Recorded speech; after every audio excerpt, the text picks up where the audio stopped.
afasta de mim este cálice de sofrimento. Porém, não seja feito o que eu quero, mas o que tu queres. Então um anjo do céu apareceu e o animava.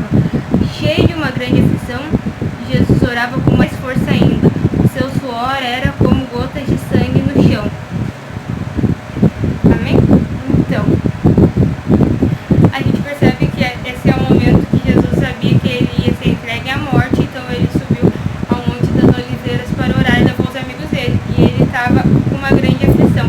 Jesus também passou por momentos de aflições, como a gente passa às vezes.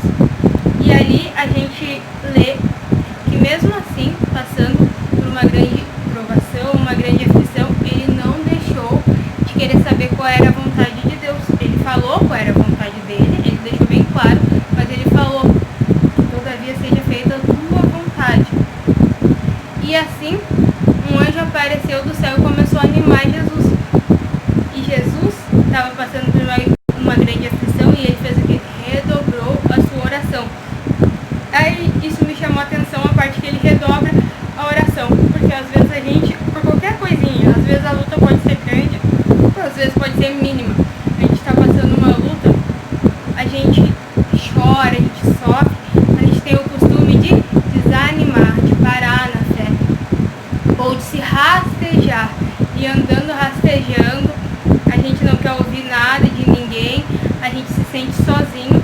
E a gente percebe nessa palavra, fala que Jesus ele convida os seus discípulos para subir com ele, e ele se afasta dos discípulos e fala assim, para os discípulos orarem. E quando ele termina de orar lá no momento que ele foi sozinho, se retirou, ele volta e ele pega os seus discípulos, que eram os seus amigos, que ele tinha no momento dormindo.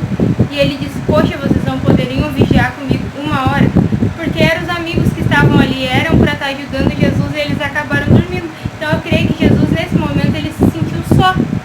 Mas a palavra fala que tinha um anjo vindo do céu animando ele, ou seja, não importa a luta que a gente está passando, o problema que a gente está passando, Deus sempre envia alguém para tentar nos animar. E ali ele tinha um anjo animando. Às vezes a gente não percebe que sempre Deus está enviando uma provisão, mesmo no momento da luta. Só que para nós a provisão que Deus envia é a luta se acabar no momento. Essa seria a provisão, mas a gente não enxerga as diversas formas que Deus envia a provisão pra gente. Às vezes não é acabar a luta, porque era necessário aquilo. Jesus precisou morrer, porque senão a gente não estaria aqui.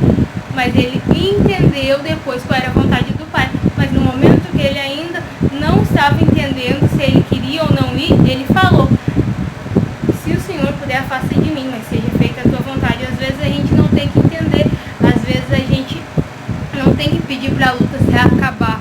A gente tem que pedir para Deus fazer a vontade dele, porque aquilo é necessário para o momento. E lá na frente a gente vai ver o resultado que aquilo ali transformou a nossa vida, aquilo ali causou em nós, o resultado que nos fez aquela luta. Porque a gente cresce em meio às lutas às vezes. Só que a gente não pode desanimar, a gente não pode ficar caído, a gente não pode ficar abatido, a gente não pode desistir.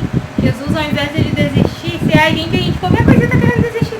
Jesus, o que ele fez? Ele redobrou as suas orações. Será que a gente tem redobrado as nossas orações? Ou chega a luta, chega a prova, a gente não vê a provisão que Deus está mandando alguém para nos animar, a gente fica caído e nem orar ora. Eu sei, às vezes é difícil de orar no momento da luta, no momento da prova, mas o nosso escape sempre vem de Deus. Não tem de outro lugar para vir. Então não faz diferença a gente ficar sem orar, porque a gente vai continuar na provação e na luta. Mas quando a gente ora, Deus envia a resposta, Deus envia a vontade.